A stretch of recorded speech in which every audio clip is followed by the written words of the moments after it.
Assalamualaikum warahmatullahi wabarakatuh. Marilah kita mulai pertemuan pada hari ini dengan baca basmalah. Bismillahirrahmanirrahim.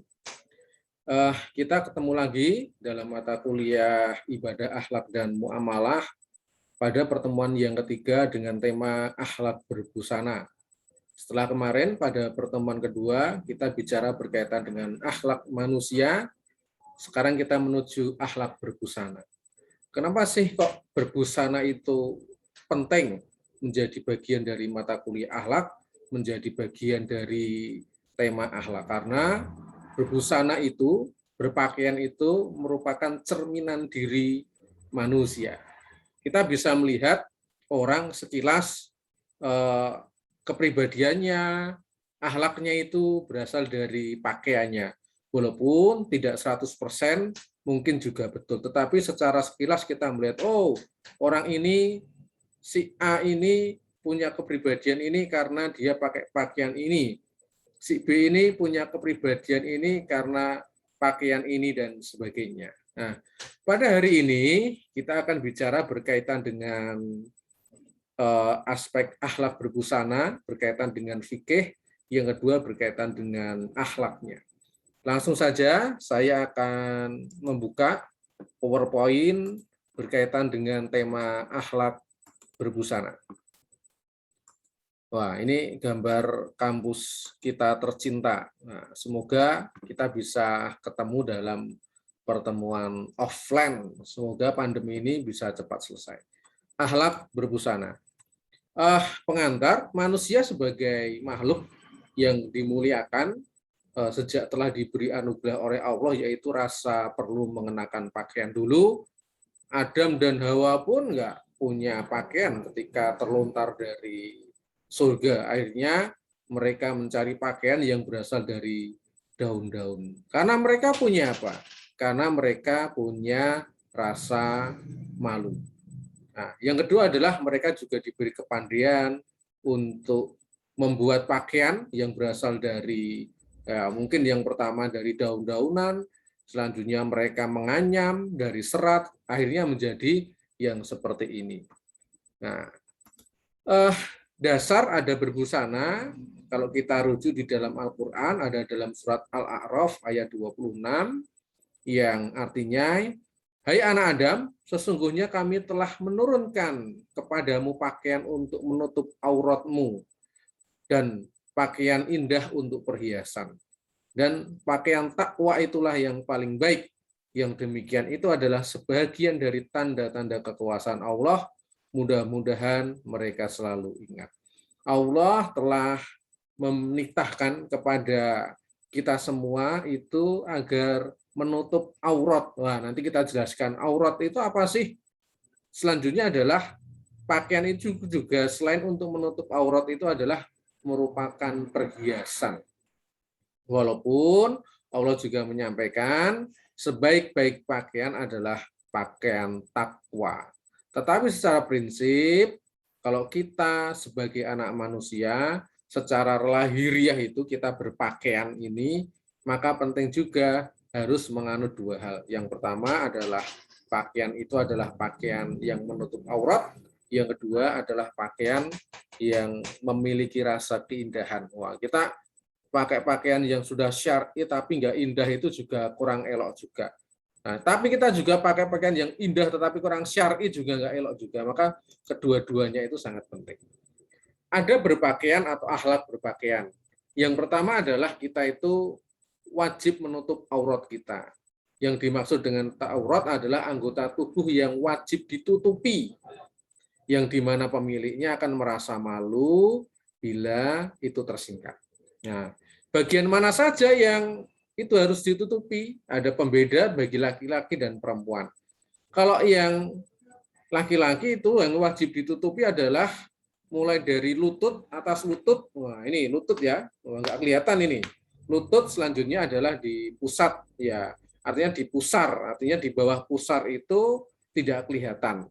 Nah, memang kalau yang laki-laki itu memang agak-agak longgar dibandingkan perempuan. Jadi kalau auratnya laki-laki itu adalah antara pusar sampai lutut. Tetapi memang bukan berarti kalau di atasnya pusar, di bawahnya lutut itu nggak harus ditutup juga enggak. Kalau kita mau melaksanakan sholat jelas juga sebagai bagian dari keindahan itu ya kita harus menutup di atas pusar kita, di bawah lutut kita. Itu bagian dari akhlak kita. Walaupun kalau secara syar'i itu boleh aja kita melaksanakan sholat pakai pakaian pendek, selanjutnya nggak perlu pakai kaos, tetapi kan itu nggak sesuai dengan akhlak. Tapi secara prinsip, secara syar'i itu diperbolehkan. Tapi secara akhlak, secara keindahan itu tidak pasti.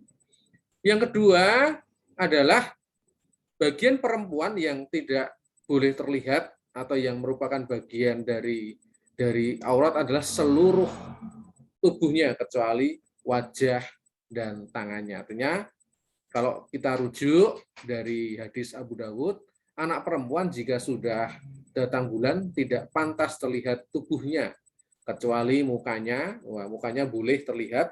Selanjutnya adalah dan kedua telapak tangannya sampai pergelangan tangan. Ini boleh terlihat muka sampai pergelangan tangan.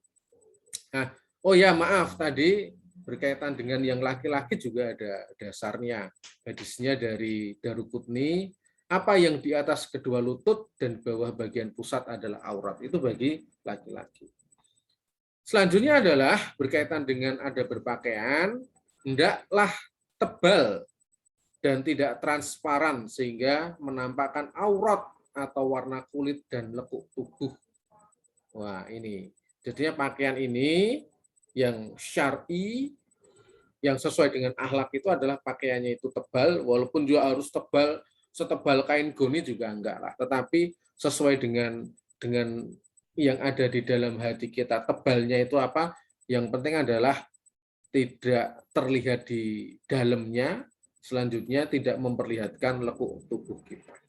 Nah, ini dasarnya adalah Ibnu Tamim ya punya argumen dibenci pakaian yang transparan apabila sampai menggambarkan anggota tubuh. Maka ingat ya, khususnya mungkin bagi yang perempuan, wah pengen pakaian yang bagus tetapi memperlihatkan lekuk tubuh itu juga tidak diperlukan.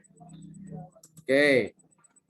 Selanjutnya khusus berkaitan dengan perempuan itu wajib mengenakan jilbab. Itu di dalam ajaran agama Islam juga yang dipahami oleh Muhammadiyah. Dalam Islam, pakaian untuk perempuan itu bernama jilbab. Berasal dari kata jalaba yang berarti memakai baju kurung. Wah, pengertian baju kurung itu memang ada dua. Yang pertama adalah baju wanita yang longgar dan kain yang dapat. Nah, jadinya yang pertama itu adalah baju jilbab itu baju wanita yang longgar. Nah, belum pakai jilbabnya ya, belum pakai penutup kepalanya, tetapi cukup bajunya. Sehingga memang ada mungkin di Timur Tengah dan sebagainya yang meyakini ini ya, yang namanya jilbab itu tidak memakai kudung, tetapi cukup pakai pakaian yang tebal, yang tidak transparan. Nah, tetapi memang itu bukan yang kita pahami. Yang kedua adalah kain yang dapat menutupi kepala dan dada, menutupi kepala, selanjutnya menutupi dada. Dari penjelasan tersebut dapat ditarik kesimpulan bahwa jilbab itu mempunyai dua pengertian. Pengertian yang pertama adalah jilbab ialah kerudung. Wah, jilbab itu adalah kerudung yang menutupi kepala, bukan muka ya, menutupi kepala, dada, dan punggung yang biasa dipakai oleh perempuan. Yang kedua adalah semacam baju kurung yang dapat menutup seluruh tubuh yang biasa dipakai kaum perempuan. Jika kedua pengertian digabungkan, maka yang dimaksud dengan jilbab ialah pakaian wanita yang terdiri dari yang pertama kerudung, yang kedua adalah baju kurung yang dapat menutup seluruh aurat perempuan. Oke. Nah, ini ada langsung saya kasih contohnya berkaitan dengan adab berpakaian mahasiswa Unisa. Ini bisa lihat ya. Ini sudah syar'i atau belum ini? Wah, sudah ini. Contoh bagi perempuan tidak menutup muka. Nah, kalau di Muhammadiyah jelas berkaitan dengan menutup muka itu lebih baik dihindari, tidak dilakukan, apalagi mahasiswa di Unisa. Rapi, sopan, dan berhijab hingga menutup dada. Wah, ini ya, jilbabnya menutup dada, kudungnya, Selanjutnya pakaian tidak terlalu tipis, tidak ketat, dan tentu adalah menutup aurat hingga pergelangan tangan. Ini bisa lihat ya, sampai pergelangan tangan seperti ini. Tidak memakai celana ketat atau pensil, wah ini bagi perempuan. Nah, kira-kira seperti ini yang namanya syar'i itu yang seperti ini. Nah, nanti ada contoh juga yang tidak syar'i. Bagi yang laki-laki, nah, biar adil, jangan hanya perempuan saja. Kalau secara umum ya tidak memakai kaos ya. Kalau yang ini secara etis ya, kalau di kuliah ini bahasanya di kuliah. Tapi kalau secara prinsip yang syar'i itu pakaian yang tidak terlalu tipis, ketat dan tentu adalah pakaiannya menutup aurat. Ya seperti inilah yang kalau kita ada di kampus Unisa. Tapi kalau di rumah ya bolehlah kaosan dan sebagainya.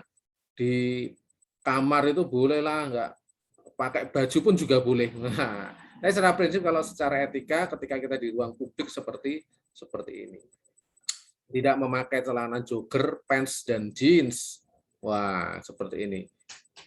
Lanjut, wah ini bagi yang tadi yang enggak seragam, kalau yang berseragam ini sama juga, hampir sama. Tidak memakai tidak menutup muka. Wah, ini enggak bercadar ya kalau mahasiswa Unisa. Selanjutnya rapi, sopan dan berhijab hingga menutup dada. Ini jilbabnya yang seperti ini yang syar'i, pakainya yang seperti ini, yang tidak ketat, selanjutnya tidak transparan dan sebagainya. Bagi yang laki-laki juga kira-kira seperti ini. Nah, kita bisa lihat. Ini yang laki-laki. Oke, wah. Ini contoh ya. Anak-anak pun ketika pakai pakaian yang syar'i itu juga cantik-cantik itu. Bayangkan kalau yang seperti ini nggak pakai pakaian syar'i. Wah, kalau kita besok punya anak ataupun nanti mahasiswa punya adik, punya ponakan, kalau udah pakai bagian yang centil, yang syar'i seperti ini pasti kan menggemaskan sekali. Wah.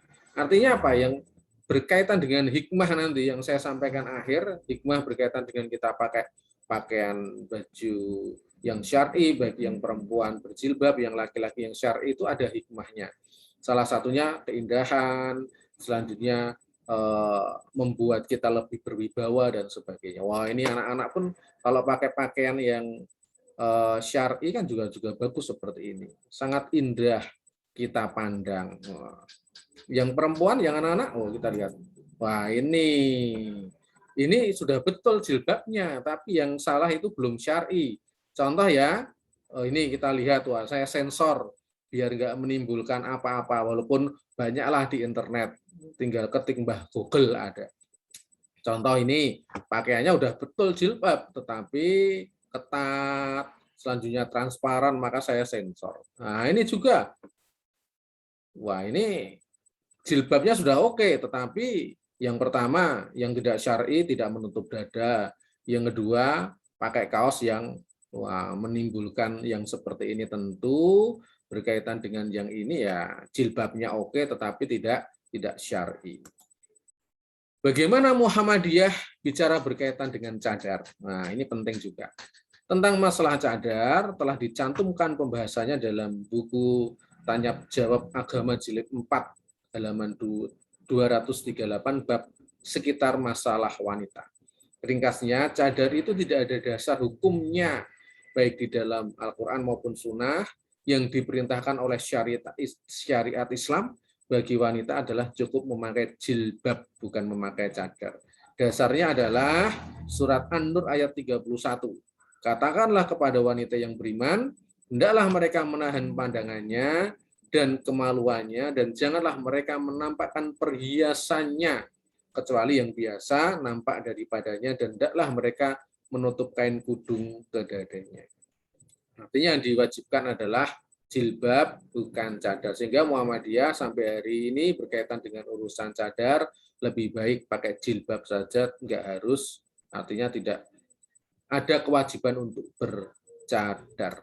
Oke, terakhir, hikmah memakai pakaian yang syar'i, baik laki-laki dan perempuan. Hikmahnya ada banyak sih, tapi saya sarikan 4 aja. Yang pertama adalah menjaga kesucian hati bagi kaum pria dan wanita. Wah, kalau sudah pakai jilbab yang syar'i kan nggak ada pikiran macam-macam. Wah, kalau pakaiannya jilbab tapi nggak syar'i, wah pikirannya ada di mana-mana itu, baik laki-laki atau perempuan. Yang kedua, mewujudkan akhlak mulia, rasa malu, menghormati dirinya dan orang lain. Jelaslah itu menjadi bagian dari akhlak berpakaian kita. Yang ketiga adalah menjaga sifat malu. Hal ini merupakan perhiasan utama bagi wanita.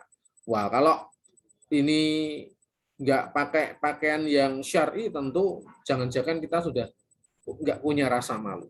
Nah, maka penting salah satu menjaga rasa malu kita adalah memakai pakaian yang syar'i, baik yang perempuan ataupun yang laki-laki. Yang terakhir adalah menjaga kewibawaan bagi pria dan wanita.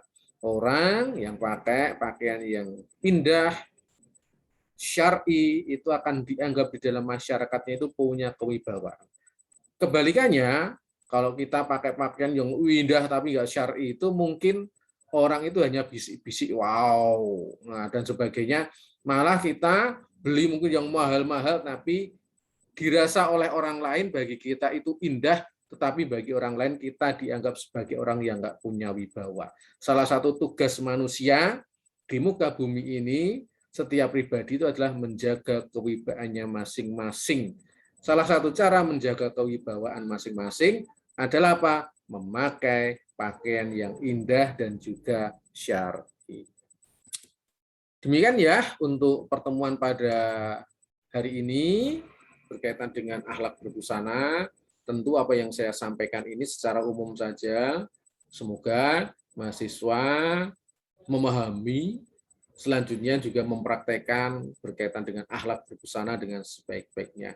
Dari saya sekian, kita akhiri kuliah pada hari ini dengan membaca hamdalah. Alhamdulillahirabbil alamin. Wassalamualaikum warahmatullahi wabarakatuh.